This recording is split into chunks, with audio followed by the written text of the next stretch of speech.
En Santo Estevo retrasaron os reloxos para rememorar as súas orixes.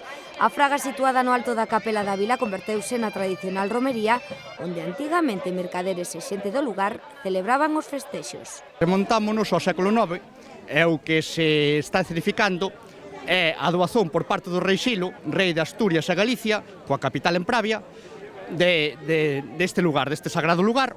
Ataviados coas prendas da época, os veciños estignificaron varias lendas e mitos que axudou os asistentes a sumersirse na historia do lugar. Me parece muy bien el recuperar tradiciones de antaño y tenemos un día precioso. No lo conocía, no, pero me encantó. La verdad es que, porque sé que estoy en Galicia, pero no diría que no se diferencia nada de Asturias. Porque ese é o fin desta festa, por en valor o patrimonio cultural e paisaxístico da zona.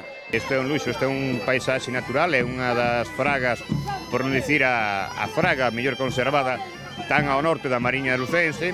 Tampouco faltou a cita ao presidente da Deputación e vicepresidente provincial. Precisamente a institución provincial vende editar un libro sobre a paraxe con DVD para dala a coñecer.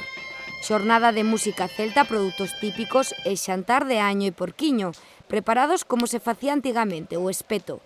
Na mesa, un prato natural sen desperdicio. Riquísimo, riquísimo, moi rico. Está riquísimo.